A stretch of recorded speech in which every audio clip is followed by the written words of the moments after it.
আসসালামু আলাইকুম। বাংলাদেশের প্রত্যেকটা ঘরে ঘরে আমি ছোটোকাল থেকে দেখে এসেছি মিলাদ পড়াতো। আমিও অসংখ্যবার মিলাদ পড়েছি, কিন্তু যখন আমি জানলাম যে মিলাদটা বিদাত, এই যে আমরা মা বাবা মারা গেলে 40 দিনে করে, এটা হিন্দুরা করে।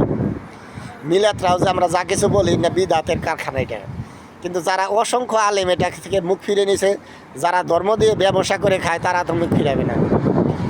কারণ দেখেন, এই যে পীরদের মাজার বানাইছে, যে আমরা বিভিন্ন লোকের মাজার বানাইছি, তাহলে বা সৌদি আরব 1,24,000 পয়গাম্বর যে ছিল, খোলাফায়ে রাশেদিন ছিল,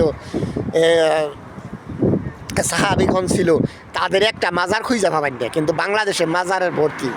কারণ মাজার খুঁজলে কী করে, তারা মা বোনদেরকে ওখানে দেখো ব্যবসা করে, মদ গাঞ্জা খায়, মদ গাঞ্জার ব্যবসা করে।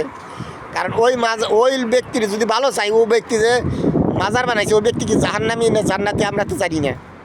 তাহলে আমরা ওখানে যদি মাদ্রাসা বানাই, ওই ব্যক্তির নামে মাদ্রাসা বানাই, সেখানে কোরআন এবং সুন্নাহর জ্ঞান দিতাম, তাহলে ওই বেচারার আমল নামায় তো নেকামল যুগ হইতো।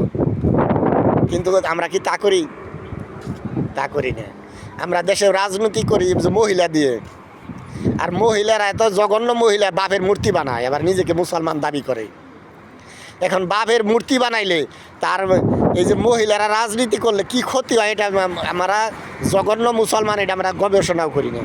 কারণ বাপের মূর্তি বানাইলে ওখানে কিছু টাকা মারান যায়, আর কিছু না। এখানে কোনো যদি একটা, কারণ বাপকে যদি এরাই ভালোই বাসতো, তাহলে মূর্তি না বানায়, তাই এর নামে মাদ্রাসা বানাইতো, যাতে মানুষকে দান খয়রাত করতো, যাতে তার আমল নামায় সোয়াব পৌঁছে। কারণ আমাদের মৃত্যু ব্যক্তির জন্য কি কি কাজ করলে তার অন্ধকার কবরে সোয়াব পৌঁছবে, এটা নিয়ে আমাদের ইসলামে এটা তো আমাদের গবেষণা করতে হবে। তারপরে আমরা মা বাপের, আমার আত্মীয় স্বজন, দাদা দাদি, নানা নানি যারা মারা গেছে, তাদের জন্য আমাদের অনেক কিছু দোয়া করার আছে, তাদের নামে দান খয়রাত, মসজিদ মাদ্রাসায় দান খয়রাত, এগুলো তো আমরা করি না, আমরা বানাই মূর্তি।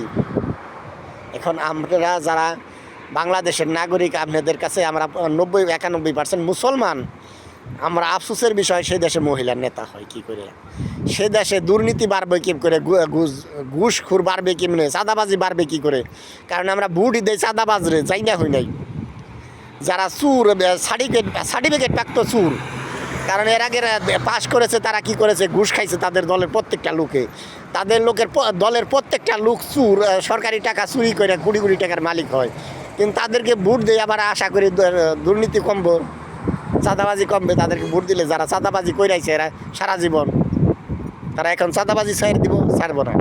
কিন্তু আফসোসের বিষয়, আমরা এটা গবেষণা করি না, আমরা দেখি না। এই জন্য আপনাদের কাছে দাবি যে আপনারা যাকে ভোট দিবেন, মহিলা যে দলে আছে ওই দলকে ভোট দিবেন না। যে দল চাঁদাবাজে ভরা, ঘুষ খায়, যে দলের লোক দুর্নীতি করে, ওই দলের লোককে ভোট দিবেন না। যাতে আপনারা যদি এই কাজটা করেন, তাহলে প্রত্যেক দলই তখন সৎ ব্যক্তি নমিনেশন দেবে, কোনো দুর্নীতিবাজকে নমিনেশন দেবে না।